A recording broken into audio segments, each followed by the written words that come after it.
The average CEO makes 632 times what their lowest paid employee earns. It's a statistic designed to create distance. But in a concrete parking garage at 3 in the morning, that distance collapsed into a single, unbearable sound, a father singing to his feverish little girl. On one side was Evelyn Reed, the architect of a billion-dollar retail empire, burning the midnight oil on a silent 53rd floor. On the other was Leo, the night shift janitor, whose entire world was in the back seat of his old sedan, burning up with a fever. Two people whose paths were never meant to cross, whose lives were measured in entirely different currencies, until a cracked car window turned a private lullaby into a devastating public confession. Leo's shift started at 10 p.m., when the gleaming towers of Reed Retail's headquarters were mostly dark, save for the 53rd floor. His routine was a study in unseen economy: empty the bins on 12 floors, wipe down the glass atrium, buffer the marble lobby until it shone under the motion sensor lights. He worked alone, a ghost in the machine, for $17.40 an hour. The math was brutal and simple. Childcare for his 5-year-old daughter, Chloe, during the day consumed over half of that. Working nights was the only equation that balanced.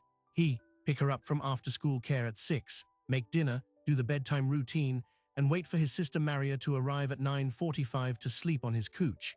Then he'd drive the 20 minutes to the office, his body already aching for sleep that wouldn't come for 9 more hours. That Tuesday night, the equation broke. A call from the school nurse at 3 p.m. Chloe, 102 degrees. The usual backup: Maria was out of town. Leo had no sick days left. Taking the night off meant a written warning, a second meant termination.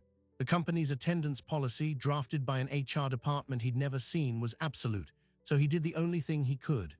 He bundled Chloe in a blanket, drove to the garage, and prayed she sleep in the backseat. He checked on her every 45 minutes, on his allotted 15-minute breaks. At 2 a.m. her fever spiked. He found her awake, crying, scared of the strange, equi dark. He climbed into the backseat, cradled her, and did what always worked. He sang a lullaby his own mother had sung, his voice rough from dust and disinfectant, but tender. It was a private bubble of warmth in the concrete chill. He had no idea the CEO's designated parking spot was 3 spaces away. 53 floors above, Evelyn Reed was losing a different battle. The quarterly earnings report was a masterpiece, revenue up 12%, margins expanding. The board would be thrilled.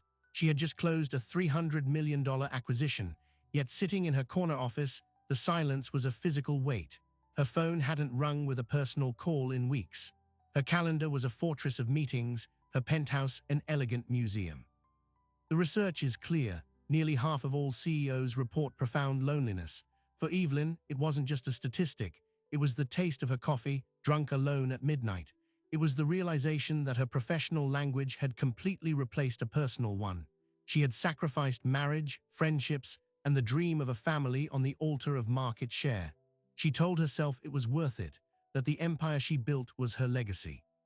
Driving down to the garage that night, she felt the hollowness as a sharp, sudden pang. She stopped her car but didn't get out, just sat in the dark, gripping the steering wheel, trying to remember the last time someone had needed her for anything other than a signature.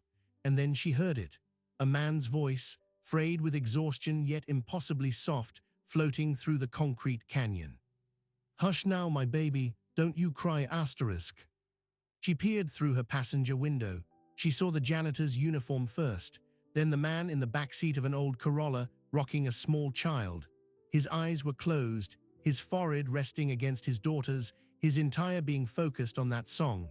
It was a scene of such naked devotion, such stark and beautiful struggle, that it bypassed every defense she had.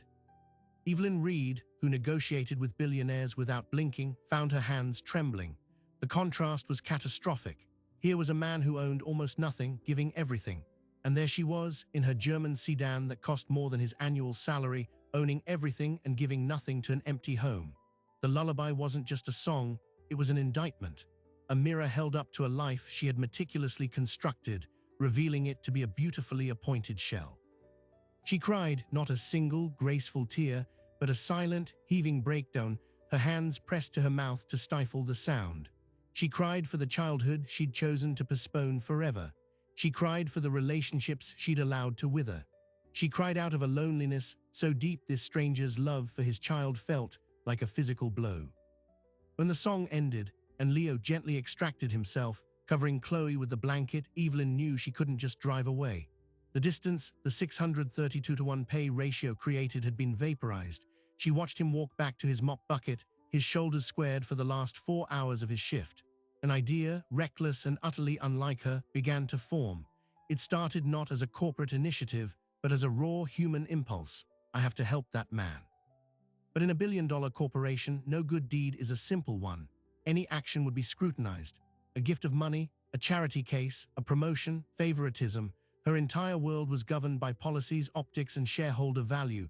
To reach across that chasm was to risk everything. She sat in the dark, the sodium light washing over her face, the sound of his footsteps fading away.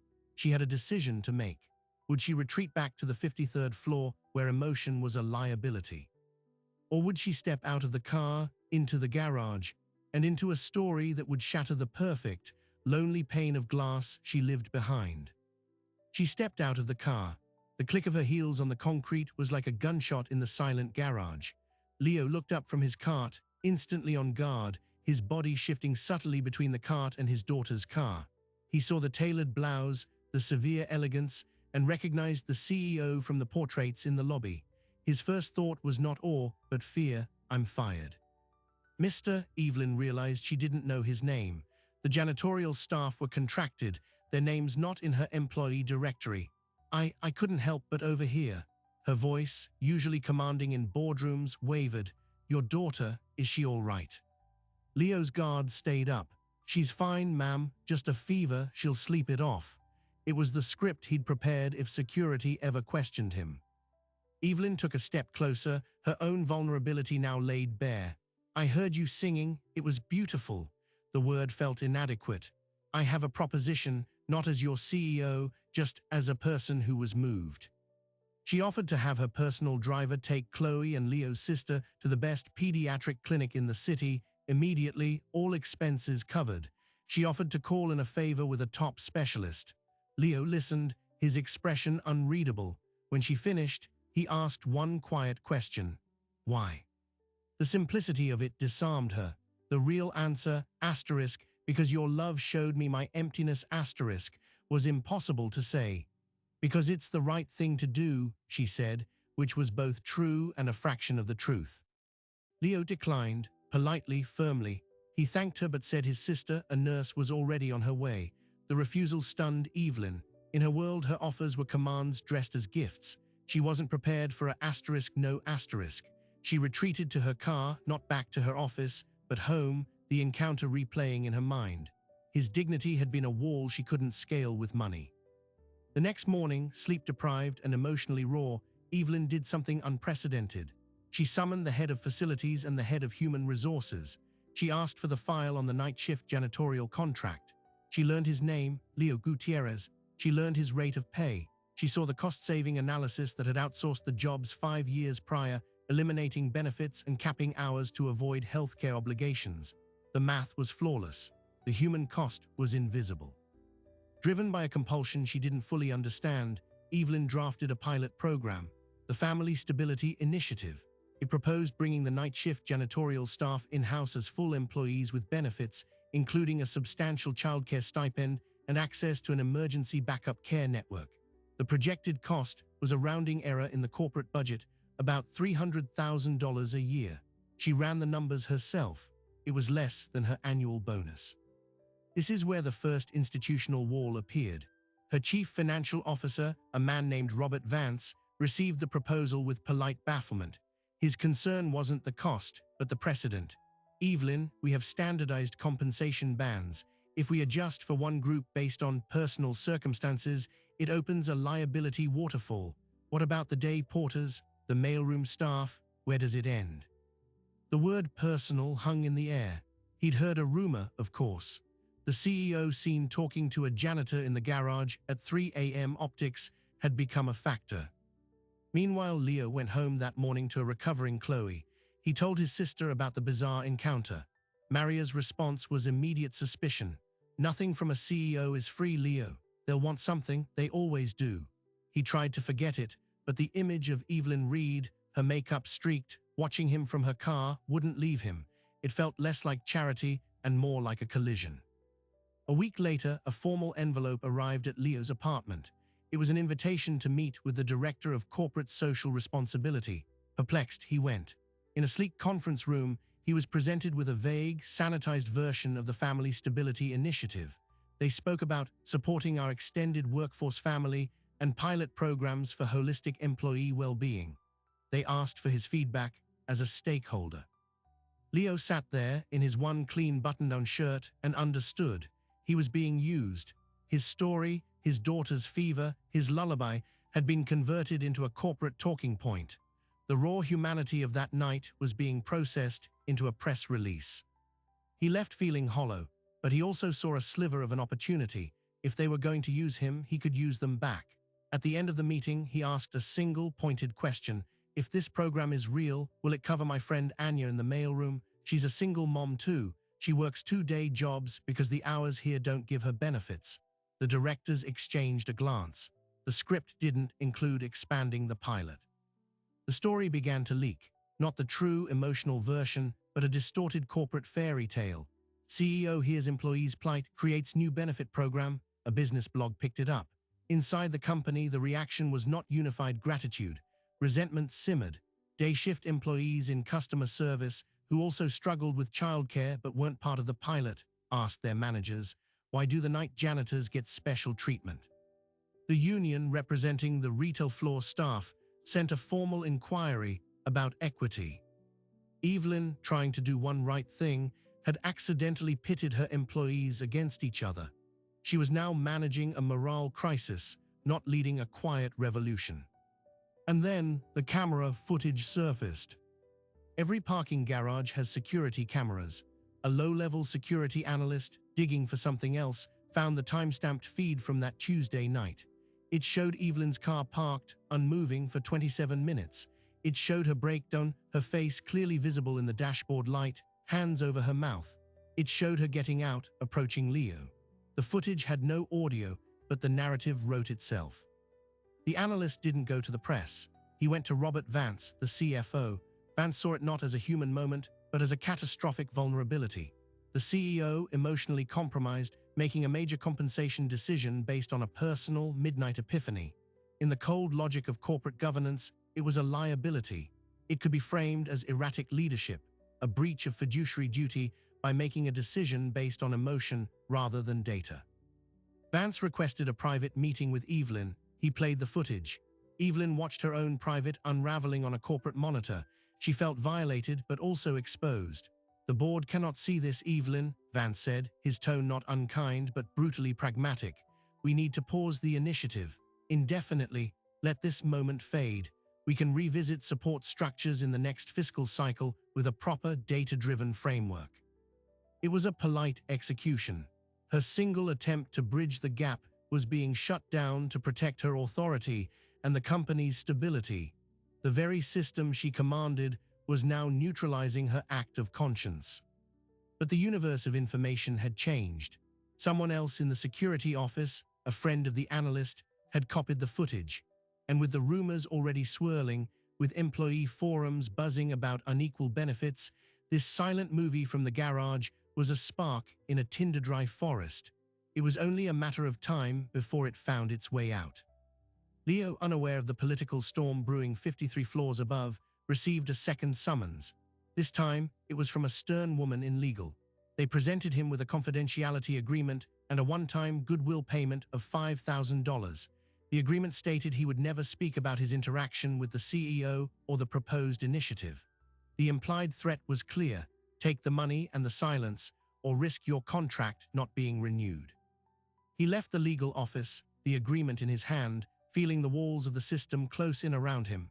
They were going to pay him off to forget his own life, to erase the one moment his struggle had been seen, not as a problem to be solved, but as a human reality that could break a CEO's heart. He stood in the grand, sun-drenched atrium he mopped every night, surrounded by people in suits who never saw him, and made a decision. He didn't go home. He walked to a small, independent newspaper office downtown, one known for investigating labor issues. He asked to speak to a reporter. He had no footage, no documents. All he had was a story a story about a lullaby in a garage, a crying CEO, and a corporate program that was born in a moment of tears and killed in a boardroom to protect a stock price. He was about to speak, and in doing so, he would ignite a fire that would consume every carefully built boundary between the executive suite and the night shift. The private shame and the public struggle were on a collision course, and the fallout would redefine not just two lives, but the soul of the company itself. The story hit on a Thursday morning. The headline was brutal in its simplicity: the lullaby and the liability, how a CEO's tears couldn't fix a broken system. It wasn't on the business page, it was on the front page above the fold. Leo's account was there, raw and unvarnished. The goodwill confidentiality offer from legal was detailed. The paused initiative was exposed, but the real detonation was still 12 hours away.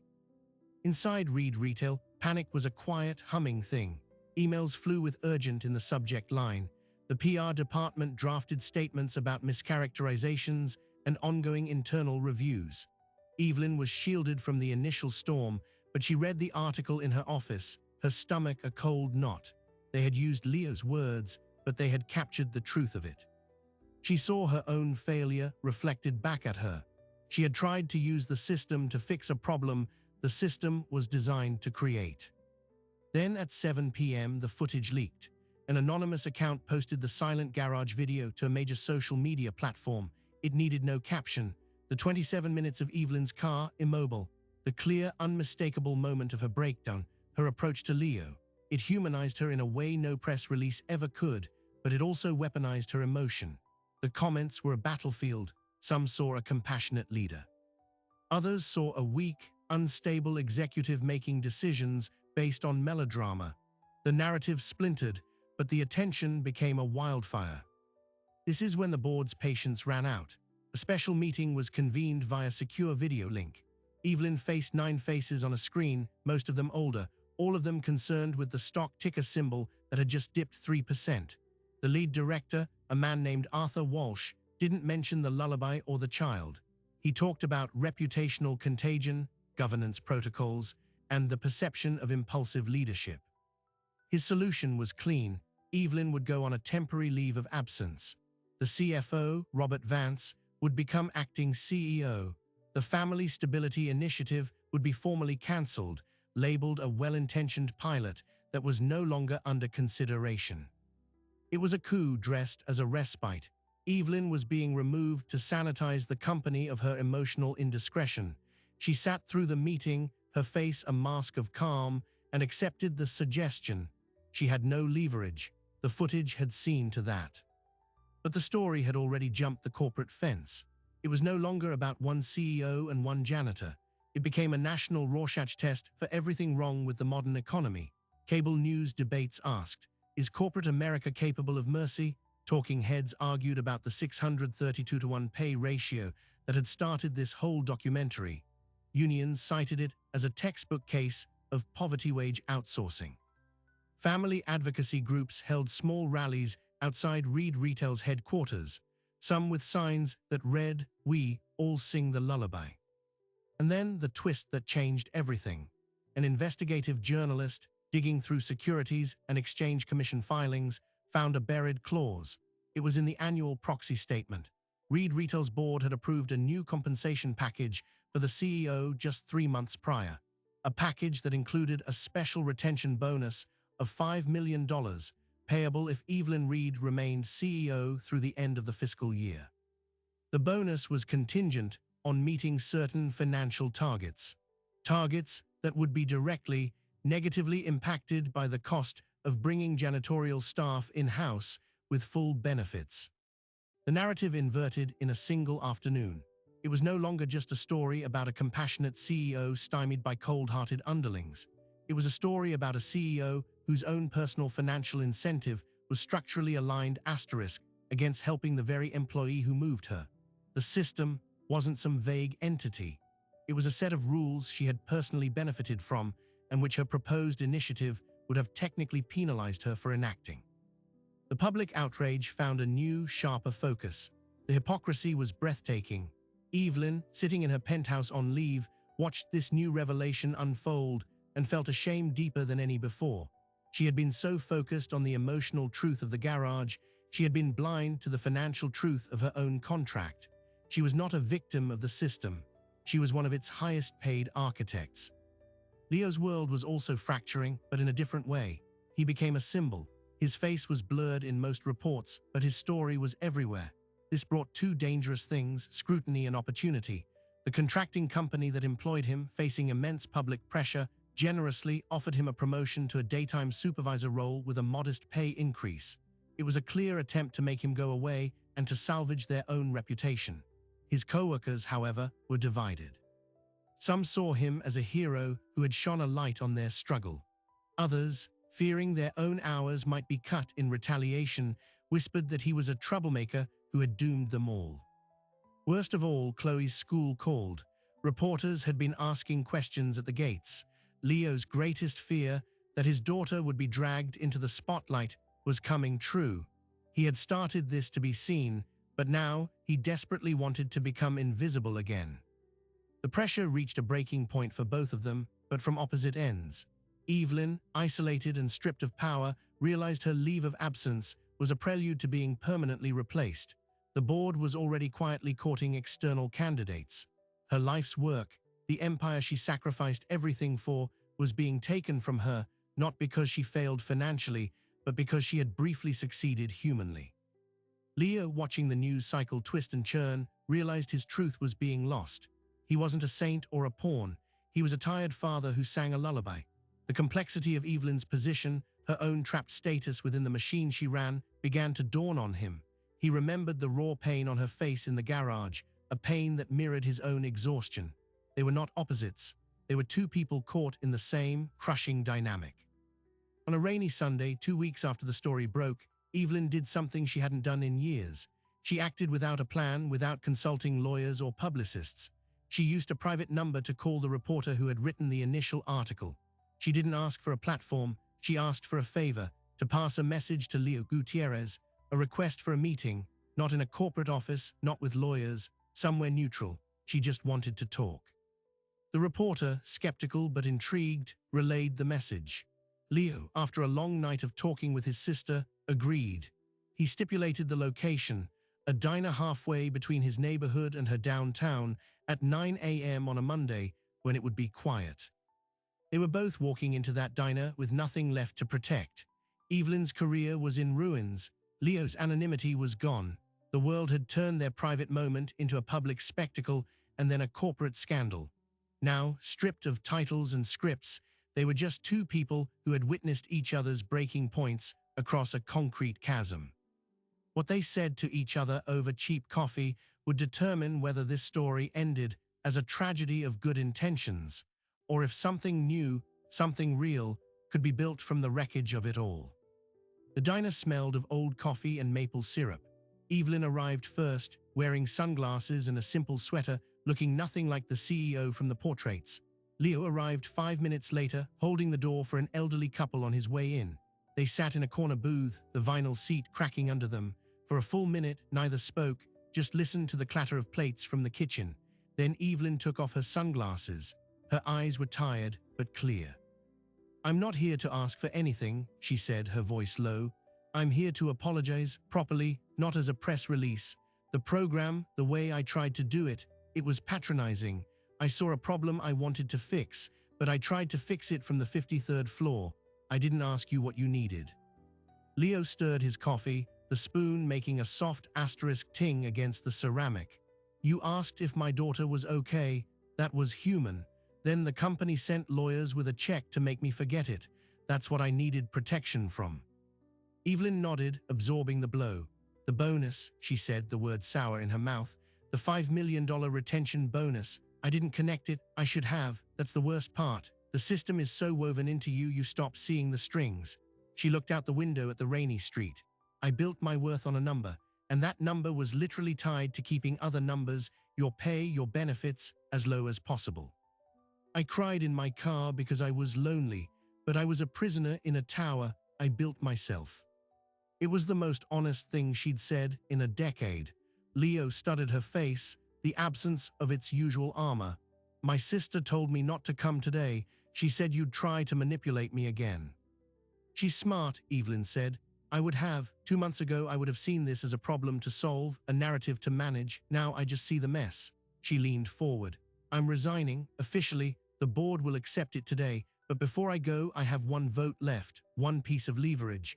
I want to use it for the thing I should have done right the first time. But I need you to tell me what that is, not what you think I want to hear. What would actually change your life and the lives of the people on your shift?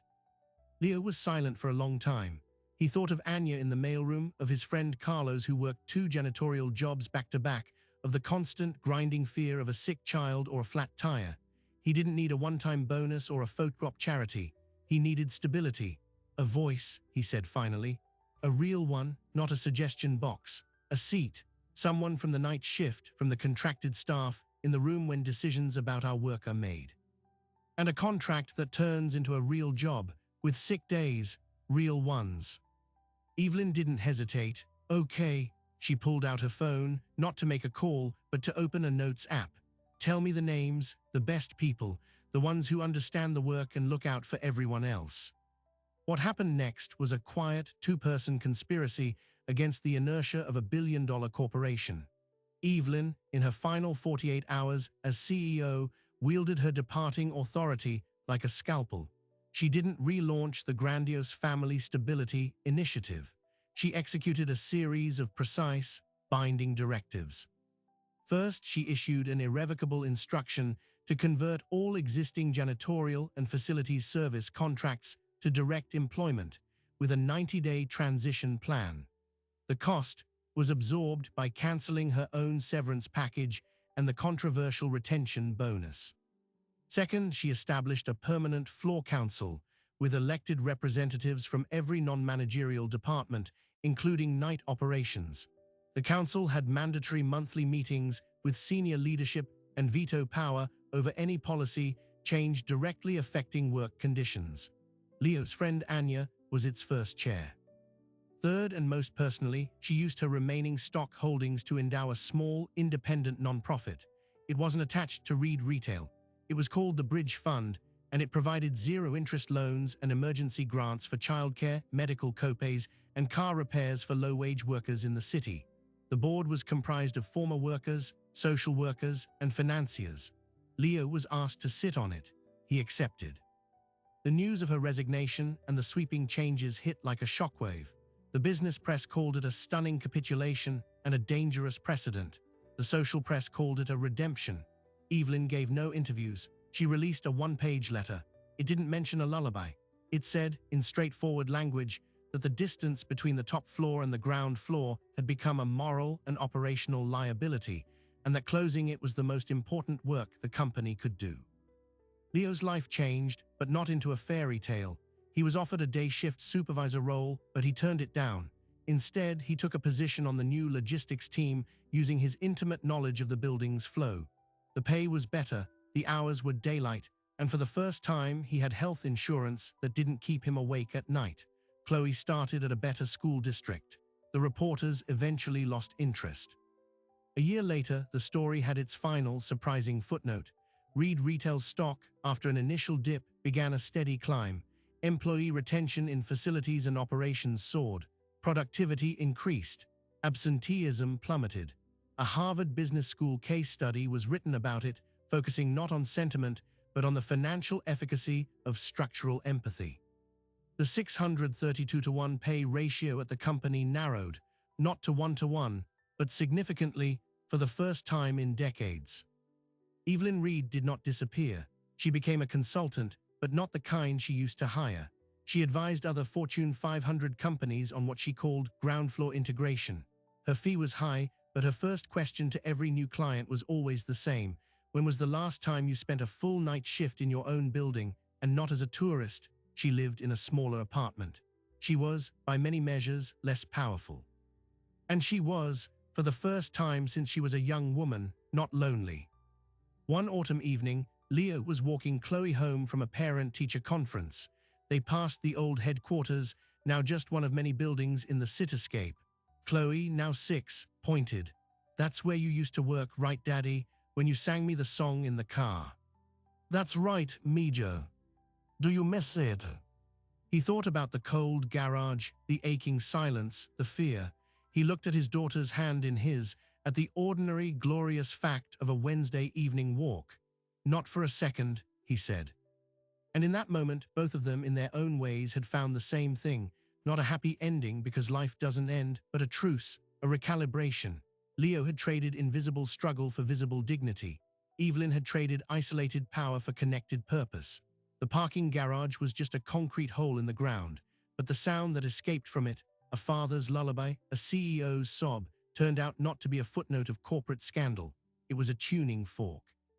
And it set in motion a vibration that reminded an entire system that numbers on a spreadsheet are not the only measure of value, and that sometimes the most powerful audit is conducted not by accountants, but by the human heart listening in the dark.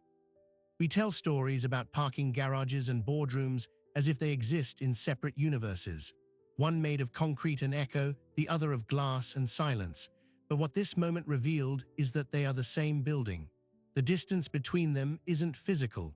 It's built from assumptions, from compensation reports, from policies written to optimize not for human thriving, but for quarterly growth. The power of Leo's lullaby wasn't in its melody.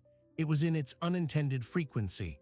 It was a signal from a reality the 53rd floor was insulated from, crashing through the glass. And Evelyn's tears weren't a sign of weakness, but a seismic readout, proof that the human spirit, even one armored in ambition and success, recognizes a deeper truth when it hears it. We are built for connection, not just transaction. This story isn't a fairy tale where everyone wins. It's a blueprint for a truce, a case study in what happens when we stop seeing empathy as a risk and start recognizing it as the most critical infrastructure of all. The 632-to-1 ratio isn't just a number, it's a measure of disconnection. And as we saw, that disconnection isn't sustainable, not for the person at the bottom, and ultimately not for the person at the top. The real revolution isn't found in grand gestures, but in the quiet, deliberate work of rebuilding the bridges we didn't even realize we burned. It's in creating a seat at the table for the people who clean the table. It's in listening to the stories that happen after dark, in the spaces we usually hurry through. Value isn't only created in mergers and acquisitions. It's created in stability, in dignity, in a parent knowing their child is safe so they can do their work with peace of mind. So the lingering question this story leaves us with isn't about one CEO or one janitor. It's about our own places in the structures we inhabit. Where are the parking garages in your world? Where are the insulated rooms? And what might happen if you allowed a signal from one to reach the other? The most powerful changes often begin not with a shout, but with a whisper, a lullaby in the dark, a stifled sob in a quiet car, the courageous decision to listen, and the even more courageous decision to act on what you hear. Thanks for watching.